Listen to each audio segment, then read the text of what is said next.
Welcome, brave souls, to a night of mystery and terror. Are you ready to step into the darkness?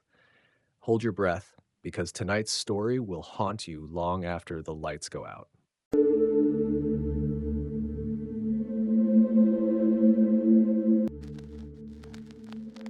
It all started when I was 7. That was 20 years ago now. I was a curious kid, always out exploring our family's land, taking the trek out to the woods across the grassy fields. I would collect rocks, watch animals, splash around in the streams I discovered, most of the time by myself. I didn't need company. I never felt lonely, or maybe that was just because I was used to being alone. My parents owned a farm, a vast, sprawling plot of land that stretched for miles in every direction. It was beautiful, and the golden sun accented the acres of mint-green cornstalks that lined our backyard.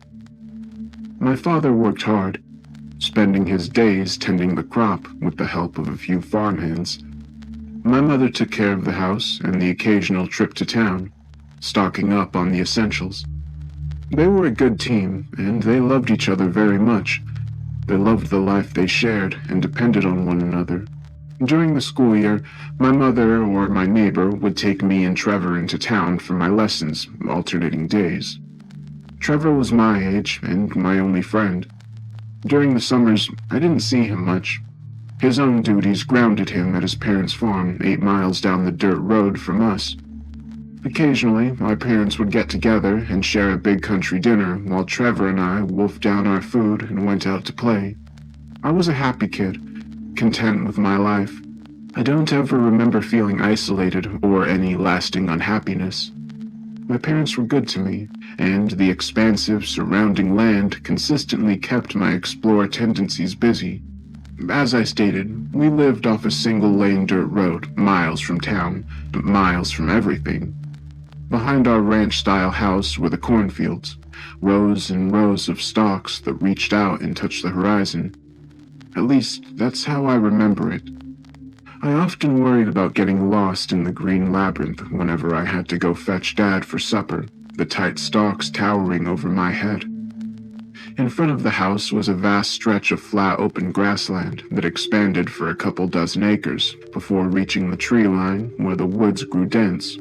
I loved to explore those woods. Most of my summers spent venturing deeper and deeper inside their sap-crusted guts. But this isn't about the woods. This is about the cornfields. This is about the house that suddenly appeared in the field across the street. Like I said, I was 7 when it suddenly appeared. I remember going to bed on a hot June night. When sleep finally came, it didn't last long. I woke up sometime in the night, my throat parched from the thick air.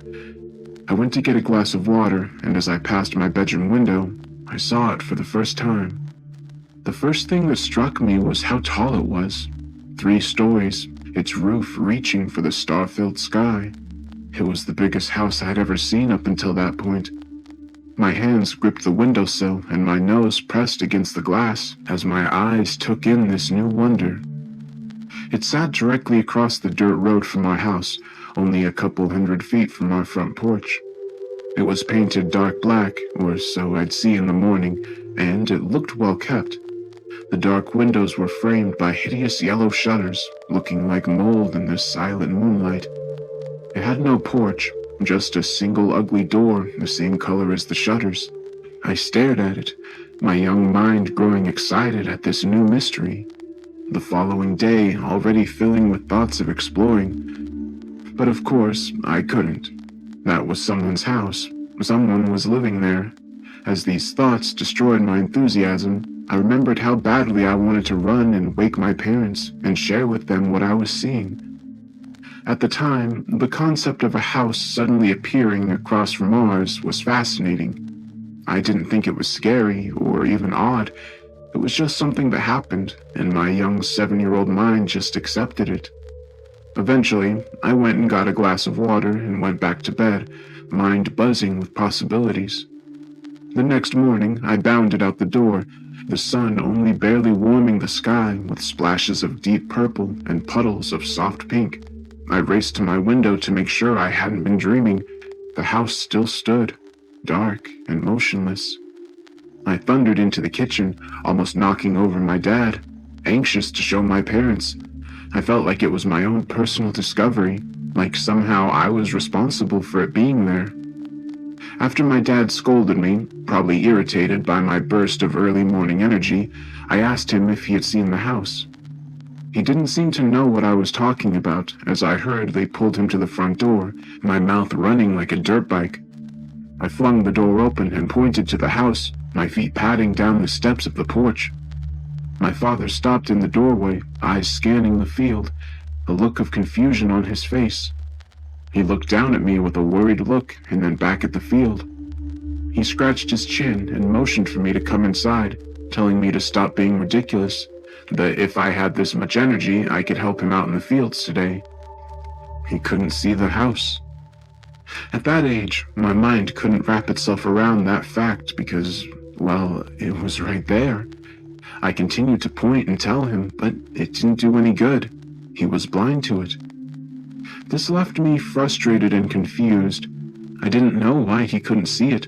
I wanted desperately for him to acknowledge what I found in the middle of the night, but no matter how much I talked and argued, it was of no use. I spent the day helping my dad in the cornfields. Shortly after breakfast, 3 of the usual farmhands arrived, and we went back out for the day's labor. If they could see the house, they showed no sign of it. I even asked Louis, the guy who had been helping my dad the longest, if he noticed anything on his way in. He ruffled my hair and said that seeing me up this early was the only thing he witnessed.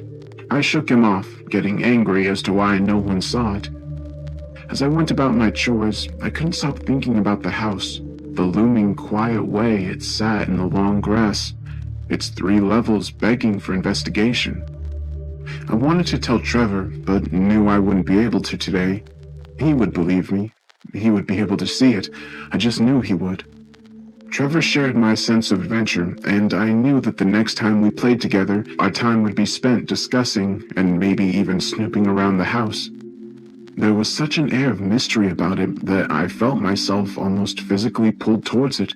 I couldn't see it from my place amidst the corn, but I could tell you exactly where it was from any point that I stood.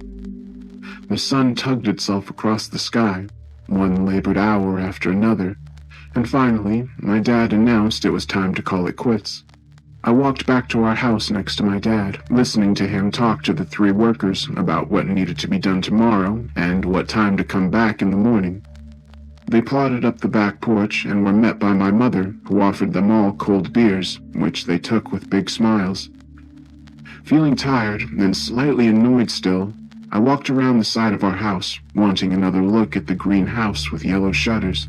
I turned the corner and stopped dead in my tracks. The house was gone. I rubbed my eyes, convinced my mind was playing a trick on me. As I opened them again, the field still stood empty, the grass rustling like running water as a warm breeze rustled through it. I turned completely around, eyes searching in all directions, thinking that maybe I had misplaced the location it was in. Nothing but grass in front of me and corn behind me. I squinted and scanned the distant tree line at the far end of the field in front of my house, but nothing stood out. Feeling angry, I kicked at the dry dirt, knowing now that Trevor would never believe me. I'd wanted to show him so badly, desperate for anyone to acknowledge this unbelievable phenomenon. I remembered cursing for the first time then. After I did it, I nervously looked around to make sure my mother hadn't heard me. Her voice floated in the warm air toward me, and I felt relief wash over me as I realized she was still on the back porch. So I cursed again, kind of liking the way it made me feel tough. Sighing, I dejectedly shoved my hands in my pockets and rolled my head back to stare at the evening sky. The darkness of a storm was creeping in from the west, down the dirt road where Trevor and his parents lived. I watched as billowing black clouds piled over one another and felt the air wince as distant thunder shook it.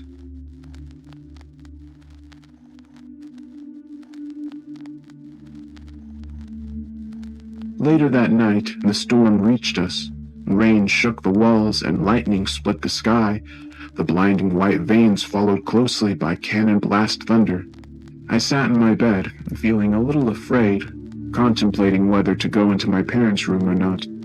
My dad was probably snoring through the whole thing, but my mom might be awake. I didn't want them to know I was scared, though, because, after all, I was 7 now. As another bone-shaking blast of thunder fell from the sky, I slid out of bed and went to my window, forcing myself to go and watch the thing that was scaring me. My dad always told me that brave men only get brave when they stand up to the thing that makes them want to run away. And so, I planted my feet firmly in front of the window and watched as nature crashed down around me. The wind was howling, causing the house to tremble, and I listened to the rain slam onto the roof, sounding like 1,000 galloping hooves. Another bolt of lightning illuminating the land, its sparking suddenness causing me to blink. And then I saw it. The house was back. I frantically cupped my face against the glass, trying to see through the rain-streaked pane. I could make out its shape, a dark, square hole cut into the night, and I waited for more lightning. My heart was racing, excitement bubbling up inside of me. It was back. I knew I hadn't imagined it. I wanted to go and tell my parents, loudly exclaim that I wasn't wrong, that there was a house across from us. The thought of waking my father in the middle of the night kept me in my room. After a few bated minutes, another flash lit the world, and I focused on the house in the brief second it was illuminated. The front door was wide open. Now, I don't know why, but I remember seeing that and feeling terror slowly begin to creep its way into my mind. I knew that something was wrong, that people don't open their front doors in the middle of a storm, but there it was. Completely open, rain and wind pushing through towards the blackness inside. Unease wormed its way through my stomach, and I swallowed hard, suddenly aware of every shadow in my room. I gripped the windowsill and waited for more lightning. A few moments later, it came, bringing with it another glimpse of the house across the street. Something was standing in the doorway, staring directly at me. It was blurred by the storm, but I could tell it was big and looked like a twist of colors in human form. I dove from my bed, illusions of bravery shattered in an instant, and dug myself deep into the covers. I laid there shaking and feeling like I'd just seen something I wasn't supposed to. The next day, the house was gone again. Part of me was a little glad because it gave my young mind time to wrap itself around what I had seen. I kept replaying it over and over again, my imagination giving the human-shaped blur details and features, but whatever images I conjured were soon erased by the reality of my memory. And the reality was, I had no clue what I had seen. I ate my breakfast in the kitchen, listening to my parents talk about the day's plans. My ears perked up when my mom told me that we were having the Harveys over for supper. I would finally be able to tell Trevor about everything. Excitement pushed away my cautious fears of the previous night, and I gobbled up the rest of my pancakes in a couple of bites. My father said he didn't need my help today, and so after I helped Mom with the dishes, I sprinted out the front door towards the woods. With the house gone, it felt like just another wonderful summer day, bursting with early morning possibilities. Should I go swimming? Should I build a fort? Maybe once Trevor got here we could play Lewis and Clark. Whooping and hollering, my feet took me across the grassy fields towards the tree line. As I passed the spot where the mysterious green house had sat, I wondered what would have happened if it suddenly appeared with me running over its spot. Would I magically be inside it all of a sudden? Or would I be flung high into the sky as it came rocketing out of the ground? Feeling suddenly nervous, I put on an extra bit of speed and passed over where it had rested. The day passed in a blur of imagination and summer heat. I spent most of it splashing around in one of the streams, collecting rocks, and pretending I was fighting pirates. It was one of those days that shaped how I looked back on my childhood, where everything seemed just right. A day of make-believe and adventure. As I lost myself in whatever fiction I was enacting, the thoughts of the house faded further and further from my mind, burned away in the growing heat. The sun climbed to a blistering climax, then began the slow descent, dipping towards the horizon and fanning out in a pool of color that mixed in the sky like melting popsicles. Not realizing how late it had gotten, and also how hungry I was, I threw the last of the pebbles I had picked up into the stream and began to make my way back to our house. I wondered if Trevor and his parents had shown up yet. I looked up into the sky, trying to gauge what time it was. From the way my stomach was rumbling, it had better been time to eat. I broke through the tree line and was about to sprint the rest of the way when I stopped. The house was back, except something was different. The house was facing me. I felt unease creep across the ground and climb up my legs.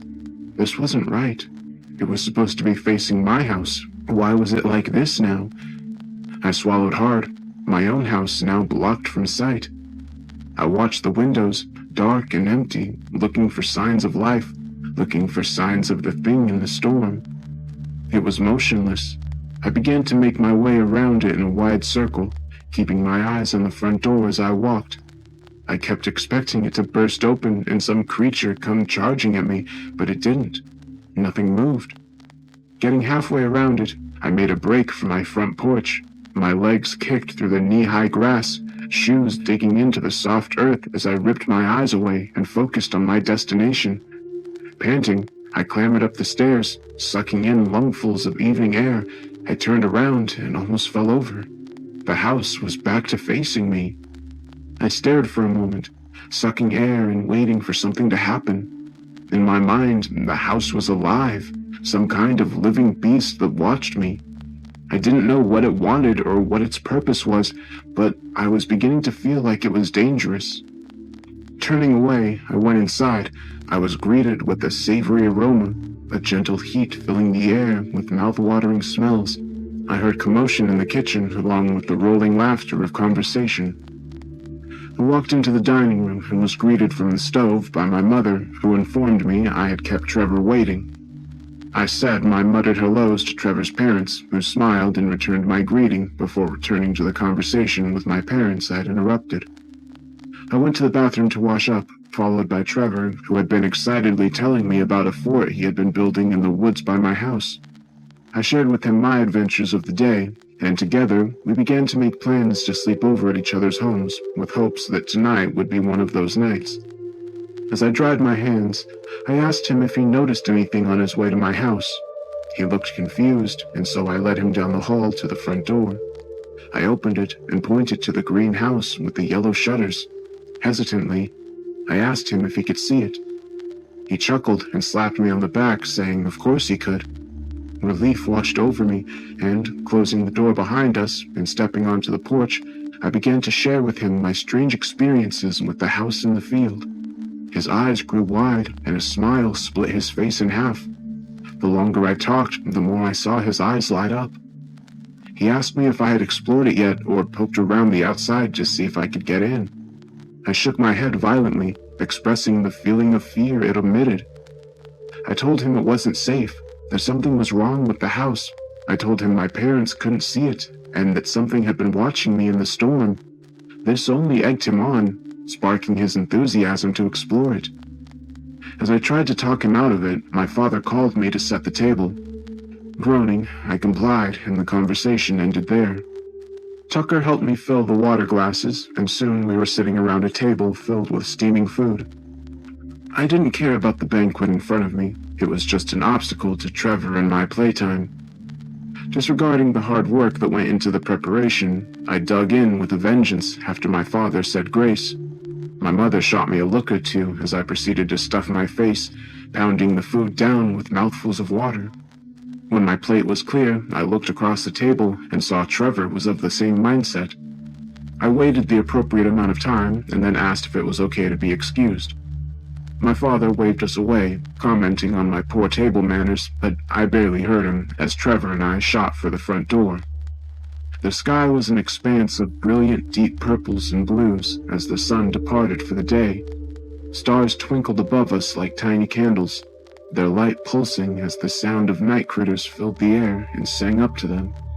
Trevor and I sat on the front steps, giving ourselves a moment to let the food settle. We stared across at the dark house, waiting to see some flicker of life. The moon glowed in the deepening darkness, lighting the field and joined in its efforts by a sea of blinking fireflies. Trevor was anxious to go look in the windows, expressing these desires in statements of bravery and courage. I shook my head, knowing that some mysterious malevolence shrouded the looming house. It was a gut feeling, a twisting in my stomach whenever I thought about the thing in the storm.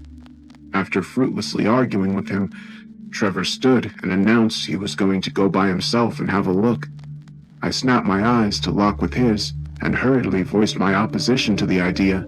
No matter how much I pleaded, there was no changing his mind. He called me a big chicken and pranced around the porch, clucking and waving his arms. This did nothing to change my mind, and I continued to shake my head in disagreement. Sighing, Trevor ceased his antics and trotted down the steps to the grass. He gave me a wink and a thumbs up, telling me I was being a baby. I watched him walk toward the house, my heart beginning to beat faster. I felt like I should stop him, that I should tell my parents. What would they do? They would see him walking towards an empty field, and my dad would probably slap the back of my head. He was 30 feet from the house, his outline in the dying light nothing more than a black smudge of movement. I could hear him saying something to me, but his words were swallowed up by the night. 20 feet now, his pace was slowing. My mouth was dry and panic was rising in my throat. This was a bad idea. This was such a bad idea. I balled my hands into tiny fists, feeling the sweat coating my palms. 10 feet from the door now. All was silent. The house an unmoving giant, its yellow shutters now looking like dry teeth, the greasy yellow popping in the darkness. Trevor was almost there, his footsteps cautiously taking him to the right of the front door, his target a first-floor window. That's when I saw something in the third-floor window, on the far left of the house. It looked like a candle, a soft glow popping through the dense darkness. It wavered there in the middle of the window, then began to move. I watched as the light passed from window to window, then disappeared. Frantically, I called out to Trevor to come back, running down the stairs and toward the field. He was about to look in the window when he heard me, turning and taking a few steps towards me. I crossed the road and kicked into the long grass, slowing and waving my arms for him to return. The light was on the second floor now, its glow smoothly hovering past the windows. It was getting closer.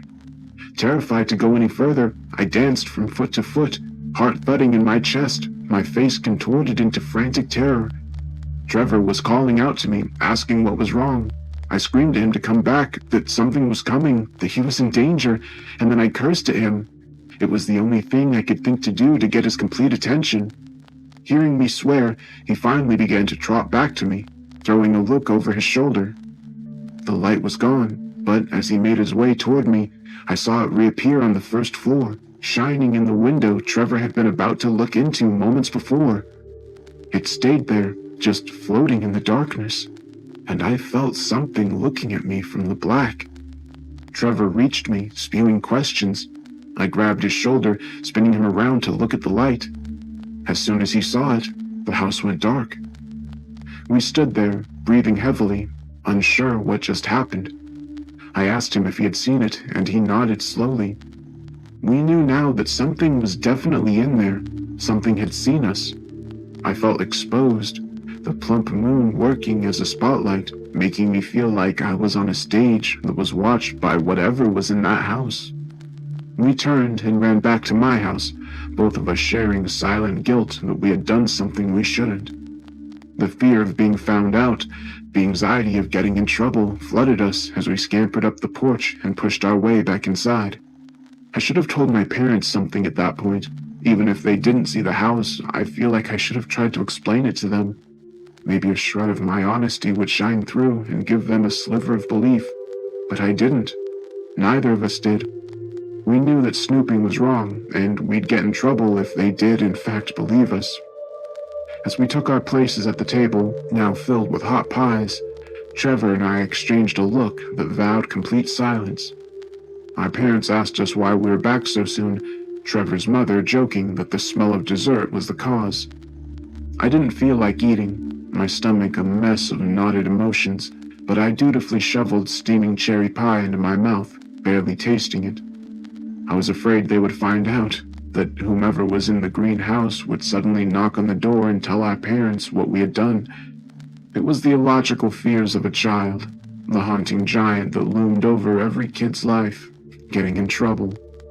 After we finished eating, I asked my parents if Trevor could spend the night. After some discussion between the adults, they agreed, extending the stay to 2 nights. Apparently, Trevor's dad needed to borrow our tractor, but we needed it for just a few more days. So, when the tractor was available, my dad would drive it down to them along with Trevor. My fear subsided a little, the excitement of 2 whole nights together causing the unease to fade. We whooped for joy and jumped around the house, cut short by a bark from my father to settle down. We scurried up to my bedroom and began to make plans for the stay. With so much time available, we decided that tomorrow we would begin construction on a tree fort in the woods. Crude sketches were made up in crayon, both of us lying on our stomachs on the floor, our heads knocking together as we crammed around the piece of paper we were drawing on. Storylines were spun as to who we were and why we needed to build a fort, our vast imaginations manufacturing motives and villains. It was exciting, our conversation fueled by sweet pie, and I felt like I could burst for joy.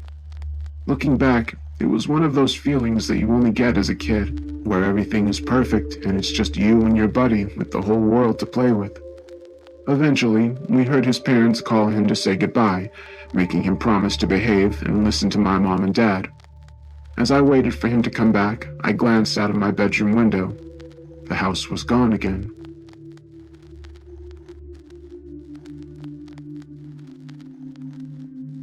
It was midnight. Trevor lay snoring in the sleeping bag my mother had taken out for him. He was curled up, his head barely poking out of the opening. I didn't know why I was awake. The house lay silent, my parents long asleep. Even with Trevor there, I remember feeling scared, like something was in the room beside us. I looked towards the corners, the closet, my cracked bedroom door. Shadows formed monsters, then dispersed as my eyes focused. I thought about waking Trevor, but didn't want to be called a chicken again. I felt exposed, like something was watching me, like something at the window was watching me. I chanced to glance at it, but the moonlight was the only thing that trickled through. No eyes, no faces pressed to the glass, no candle hovering in the darkness. As soon as the thought crossed my mind, I felt a shiver run down my back. I didn't want to be thinking about that when it was dark and everything was so silent.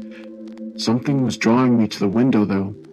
I could almost feel a physical pull towards it, goading me to go to it. I resisted at first, but knew I wasn't going to be able to fall back asleep until I had done so. Quietly, I slipped out of bed, being careful not to step on Trevor's head. I tiptoed toward my window and felt dread begin to rise like bile. With every step, my mind repeatedly begged me to go back to my covers. Over and over, the thought ripped through my mind. Don't look, don't look, don't look. I reached the window and looked out, and I felt a scream rising in my throat as I slammed my hands over my mouth. My heart was a wild drum in my chest, and I felt myself grow sick with gut-slamming fear. To this day, thinking about what I saw that night fills me with horror. The house was back, standing where it always stood, dark and silent. But something massive was peeking at me over its rooftop. Its head was enormous, spanning almost the entire length of the house. Its almost human eyes were terribly wide with sick excitement. 2 colossal hands gripped the roof, making the whole thing look almost like how a child would peek over a table. It made the night look white. The darkness that colored its mass almost burned to look at. 2 white eyes punctured through its black human-shaped head, shining like 2 full moons, its irises were the sharpest crimson, almost neon in the way they glowed. Just visible over the peak of the roof was its mouth. It was grinning, its massive square teeth practically exploding out of the shadows of its coal-black face. They radiated like its eyes did, their bleached white starkness accenting just how inky black the rest of its head and hands were. It was frozen in place, the whole world melting away like burning wax. My eyes locked with its, my eyes locked with whatever it was, and its smile widened. It never blinked. Those two perfectly round, gleaming eyes reaching into my brain and ripping up every fear I ever had. I waited for something to happen, feeling like at any second I would scream or pass out. It just watched me, smiling, its mouth stretched to immense proportions. Its long, ebony fingers shifted on the root every few seconds, like it too was waiting. Then, something said my name from the crack in my bedroom door. I spun, a scream already halfway up my throat. From the partially open door, I saw an impossibly large eye and half a mouth smiling at me, one midnight black hand reaching inside to grip the wood. I dove towards my bed, digging myself deep into the covers, shaking and crying. I heard my door open and Trevor stirring on the floor. I peeked out from my safe haven and saw it. It stood in the doorway, a tall, human-shaped figure.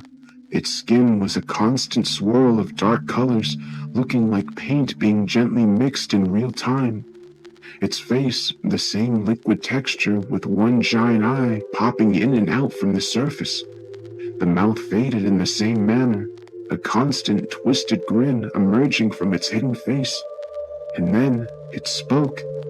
Its voice was one of many. Its voice was one of many at the same time, sounding like a collection of vocal cords being filtered through running water. I shrunk down into my sheets, every ounce of my being trying to scream, but the sound was caught in my throat, choked back from fear. I heard movement, and then a thump followed by a silky, dragging sound. I shifted in my cotton force field, sweating and trembling, wanting, needing to cry out for my parents. I chanced another look to see if it was gone. My room was empty, and Trevor was gone, along with his sleeping bag. Ripped myself free from my bed, heart thundering. I heard my friend from the hallway begin to wake. I couldn't make out what he was saying, but it was muffled and confused. Then his tone shifted, and I could hear panic begin to blossom like a black rose. I begged my parents to wake, shutting my eyes and willing it to happen. I heard heavy footsteps and the dragging sound retreating down the hall. I heard him begin to cry, his voice soft and muted. The front door crashed open, causing me to jump and emit a tiny squeal. I heard the sound of the monster and Trevor receding. I read my window, feeling tears begin to form in my eyes. The monster had Trevor trapped in his sleeping bag, dragging him down the porch and across the field towards the house. Death Black Giant looked down at them, his teeth shining in the moonlight, crimson eyes ever wide with excitement. The monster who had Trevor didn't look back as it continued its march across the field. I watched as the front door opened on its own. The darkness inside seemed to ink out into the night. Finally, I screamed. I screamed till I couldn't scream anymore, my voice cracking in high-pitched horror. I heard my parents wake from their room in the back of our house as the monster entered the greenhouse. Dad came charging into the room. I watched Trevor squirming frantically in his sleeping bag, then disappear as the door was shut behind him. In that horrible house with that thing. It grabbed me by the shoulders, shaking me, asking me what was wrong, what happened. Tears running down my face, I took one last look at the house in the field. It vanished. That was 20 years ago. That night, my parents called Trevor's parents and then the police. I explained over and over again what I'd seen, but no one believed me.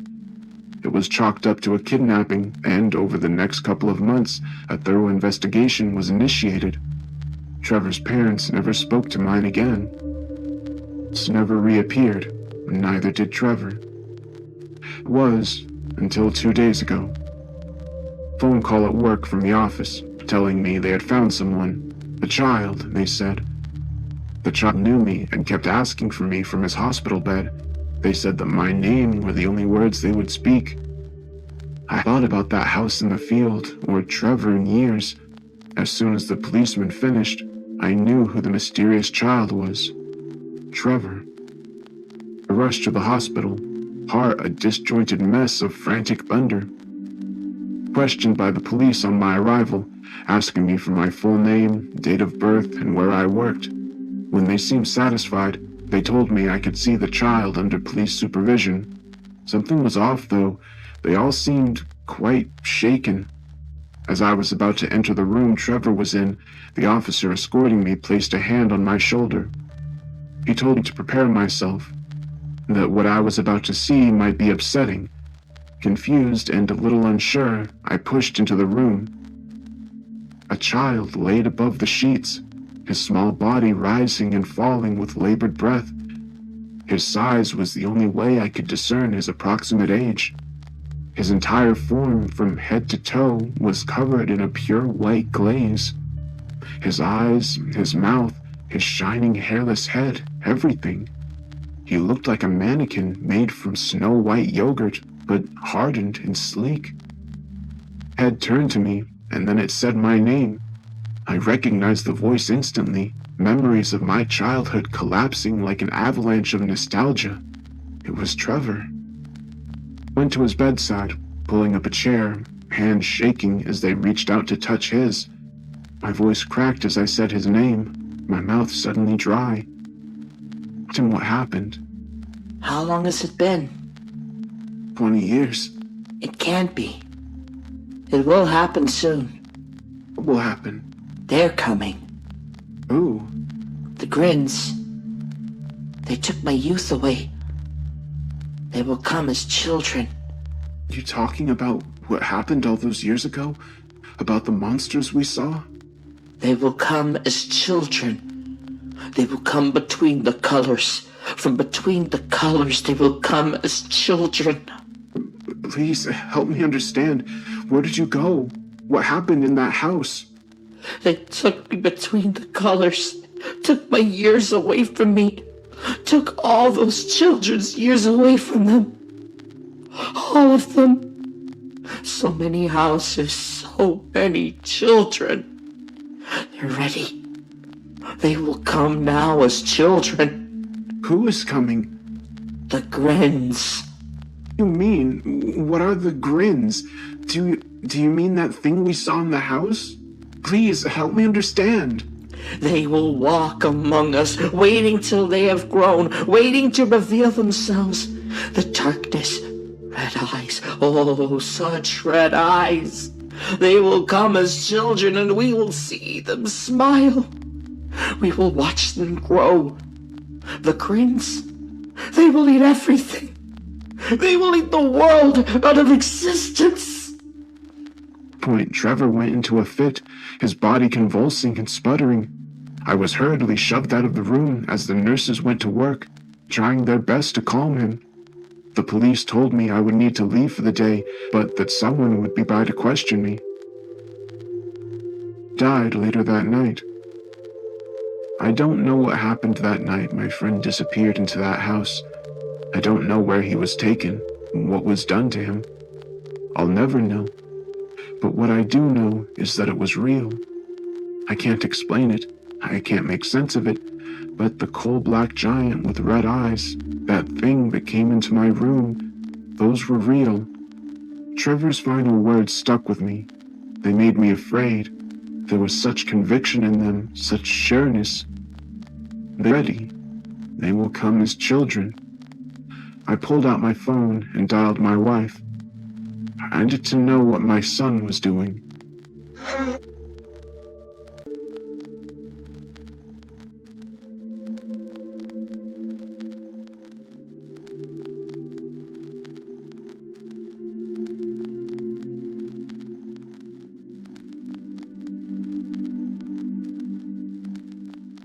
Don't miss out on amazing content.